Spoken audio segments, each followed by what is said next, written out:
ஒரே ஒரு வாழ்க்கை வரலாறாக வாழ்ந்துரு அப்படின்னு ஒருத்தன் ஈஸியாக சொல்லிட்டு போயிட்டான். ஆனால் இந்த வாழ்க்கை இருக்கே அப்பா, ஏதாவது ஒரு பிரச்சனை, ஏதாவது ஒரு கர்வ் பால் தூக்கி வீசுது நம்மளை பார்த்து. அந்த மாதிரி நிறைய சந்திக்க வேண்டியது இருக்குல்ல.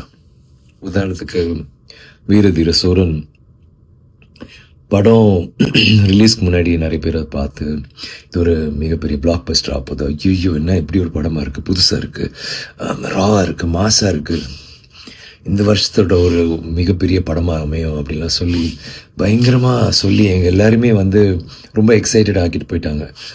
ஆனால் பார்த்தா எல்லாருக்கும் தெரிஞ்ச விஷயம், லீகல் ப்ராப்ளம்ஸ், ஹைகோர்ட் ஒரு 4 வாரம் ரிலீஸ் பண்ணக்கூடாது, இதை சால்வ் பண்ணலன்னான்ற ஒரு கட்டாயம், அந்த மாதிரிலாம் ஆயிடுச்சு. எனக்கு என்னென்னா இந்த படம் எப்படியாவது நம்ம ஃபேன்ஸு போய் சேரணும். ஏன்னா இந்த படத்துக்குள்ளே அவ்வளோ ஒரு முயற்சி நாங்கள் எல்லாருமே போட்டோம். அருண், நான், ப்ரொடியூசர் எல்லாருமே, இந்த படத்தில் நடித்தவங்க. ஒரு ரொம்ப நாள் பிறகு எனக்கு என் ஃபேன்ஸுக்காக ஒன்று பண்ணணும், ராவாக ரஸ்டிக்காக ஆனால் மாசாக இருக்கணும், ரொம்ப ரியலாக இருக்கணும், ஒரு புதுசாக ஒன்று ட்ரை பண்ணலாமே, ட்ரை பண்ணிட்டு தான் இது பண்ணோம். ஸோ அது வராத பட்சத்தில் ரொம்ப கஷ்டமாக இருந்துச்சு. அப்புறம் நான் யோசித்தேன், இது ஏதாவது ஒன்று பண்ணணும், நம்ம சினிமாவுக்காக நம்ம எது வேணாலும் பண்ண தயார், எல்லாருக்கும் தெரியும். இதெல்லாம் ஒரு மேட்ரான்னு சொல்லிட்டு என்னால் என்ன பண்ண முடிஞ்சதோ பண்ணி படம் வெளியில் வந்துச்சு.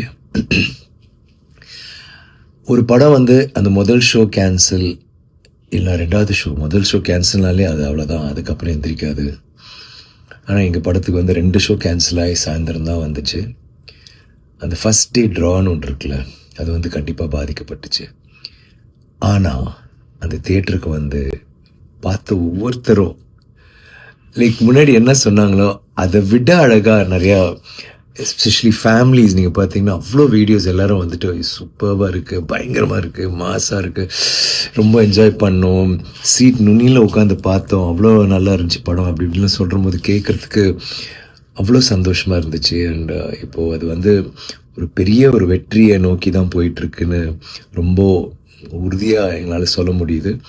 அதை நினச்சி பார்க்கும்போது எனக்கு நன்றி மட்டும்தான் எனக்கு உள்ளே தோணுது. உங்களுக்கு நன்றி சொல்லணும். இந்த படம் உங்களுக்காக பண்ண படம். இது நாங்கள் நினச்சது நடந்துச்சு, சேர வேண்டிய இடத்துல சேர்ந்துட்டுருக்குன்னு நினைக்கிறபோது ரொம்ப சந்தோஷமாக இருக்குது.